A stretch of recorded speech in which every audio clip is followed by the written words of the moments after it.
Hello दोस्तों, welcome to back Avinash learning academy. तो दोस्तों, आज मैं आप लोगों को क्लास 12 फिजिक्स के अंतर्गत बायो सेवर्ट का नियम बताने वाला हूं। काफ़ी इंपॉर्टेंट क्वेश्चन है, आप लोगों को जरूर इसे तैयार करना है। काफ़ी बार एग्जाम में आया हुआ प्रश्न है। चलिए वीडियो को स्टार्ट करते हैं बिना वक्त गवाए। हमारे वीडियो को लाइक, शेयर, कमेंट और सब्सक्राइब करना ना भूलिएगा। जो दिक्कत हो कमेंट बॉक्स में जरूर बताइएगा। जैसा कि यहाँ पर आपके सामने दिया गया है बायो सेवर्ट का नियम। सन 1820 ईस्वी में फ्रांसीसी वैज्ञानिक बायो तथा सेवर्ट चालक के द्वारा चारों ओर उत्पन्न चुंबकीय क्षेत्र के संबंध में एक नियम प्रतिपादित किया, जिसे बायो सेवर्ट का नियम कहते हैं। सन 1820 ईस्वी में फ्रांसीसी वैज्ञानिक बायो तथा सेवर्ट चालक के द्वारा चारों ओर उत्पन्न चुंबकीय क्षेत्र के संबंध में, कौन से संबंध में? चुंबकीय क्षेत्र के संबंध में एक नियम प्रतिपादित किया, जिसे बायो सेवर्ट का नियम कहते हैं। वीडियो को आप लोगों को पूरी देखना है, जिससे हर एक कॉन्सेप्ट आप लोगों को अच्छे से समझ में आए। ठीक है, इसके आगे हम देखते हैं बायो सेवर्ट के अनुसार किसी धारावाही चालक का लघु अवयव यानी अल्पांश, या फिर आप चालक खंड भी कह सकते हैं, कंफ्यूज नहीं होना है आपको। ठीक है, लघु अवयव डेल एल द्वारा उत्पन्न चुंबकीय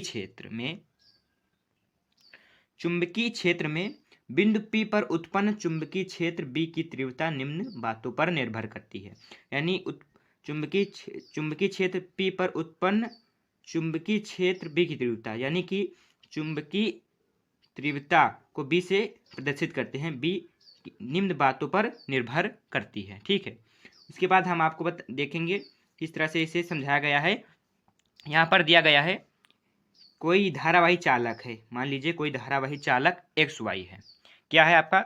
एक धारावाही चालक एक्स वाई है माना, और इस पर हम इसके अंदर आई धारा हम प्रवाहित करते हैं। किसी धारावाही चालक के अंदर जब हम आई धारा प्रवाहित करते हैं, ठीक है, उसके बाद जो चालक के चारों ओर उत्पन्न चुंबकीय क्षेत्र होता है। जब किसी धारावाही चालक में हम धारा प्रवाहित करते हैं तो चालक के चारों ओर चुंबकीय क्षेत्र उत्पन्न होने लगता है। ठीक है, इसके बाद हम धारावाही चालक में डेल एल एक अल्पांश लेंगे। यानी अल्पांश क्या होता है? किसी चालक में हम जब छोटा सा भाग लेते हैं उसे अल्पांश कहते हैं।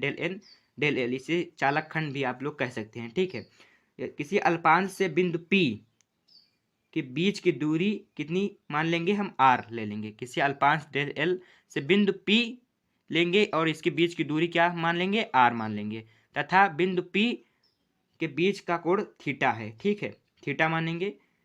ठीक है, इसके बाद हम आपको कुछ पॉइंट यहाँ पर दिए गए हैं, उसके बारे में समझाएंगे। दिया गया है चालक की तीव्रता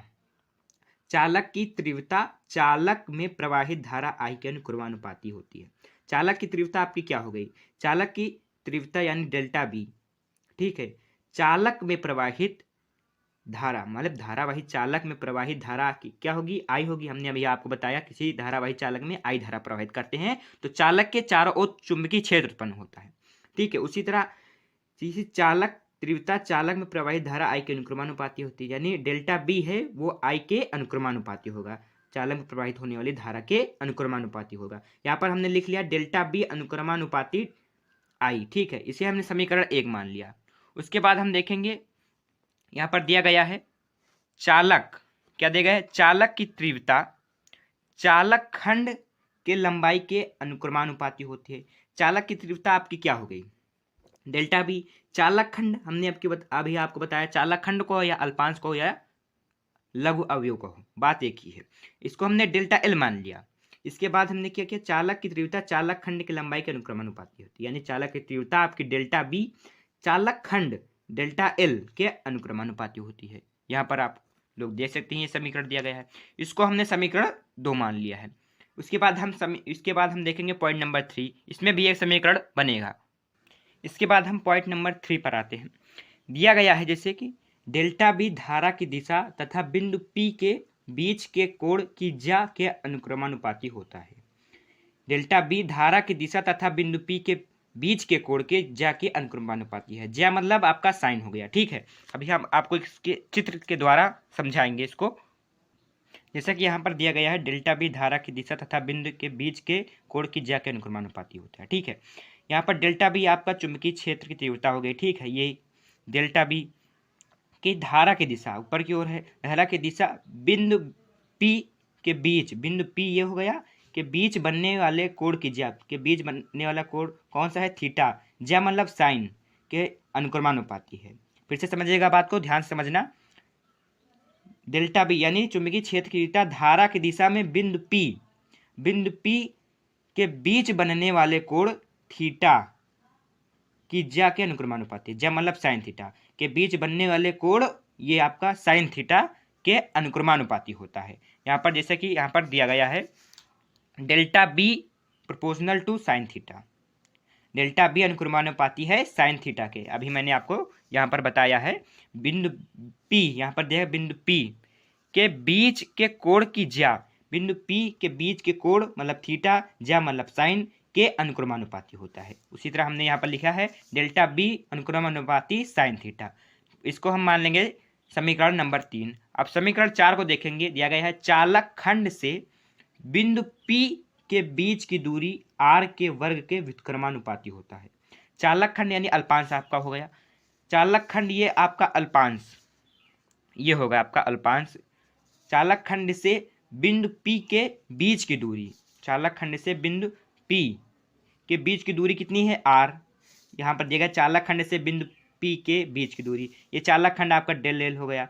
इसके बीच की दूरी आपकी P से, चालक खंड से और P से बीच की दूरी कितनी है? आपकी r है। कितनी है? r। दूरी के वर्ग के व्युत्क्रमानुपाती मतलब r के वर्ग के मतलब व्युत्क्रमानुपाती होती है।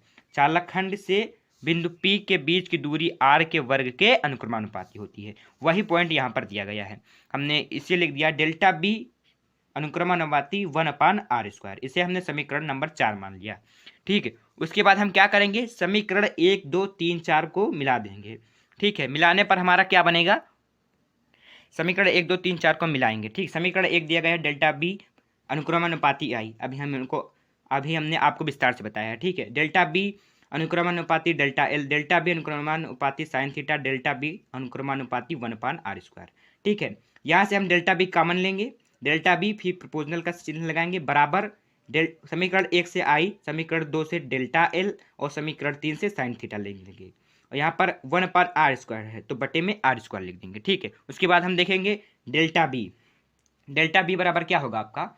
यहाँ पर अनुक्रमानुपाती है, इसका चिन्ह हटेगा तो आपका क्या हो जाएगा? यहाँ पर k एक कांस्टेंट नियतांक लगेगा। ठीक है, उसके बाद आपका हो जाएगा आई delta L sine theta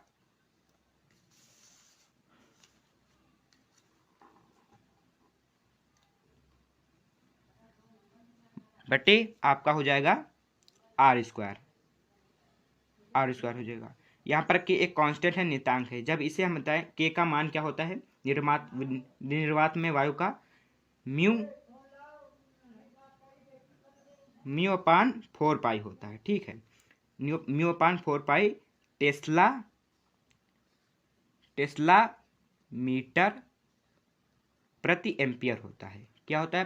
Tesla metre प्रति एम्पियर स्क्वायर होता है। ठीक, स्क्वायर नहीं होता है, एम्पियर होता है। उसके बाद हम जहाँ k है उसके जगह पर ये मान हम रख देंगे। k की जगह पर देखेंगे डेल्टा बी बराबर म्यू, ये आपका म्यू है, μ/4π और इंटू आई डेल्टा एल साइन थीटा हो जाएगा आपका, और बटे में आपका हो जाएगा r², बटे में आपका हो जाएगा r, यहाँ पर r²। ठीक है, इस तरह से हमारा ये सूत्र बन गया है। बायो-सेवार्ट का नियम का यहाँ पर सूत्र है।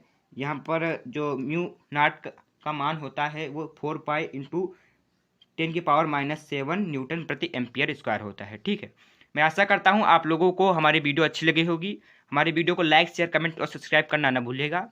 तब तक के लिए धन्यवाद। जय हिंद, जय भारत। अगले वीडियो में फिर मिलते हैं। जय हिंद, जय भारत, वंदे मातरम।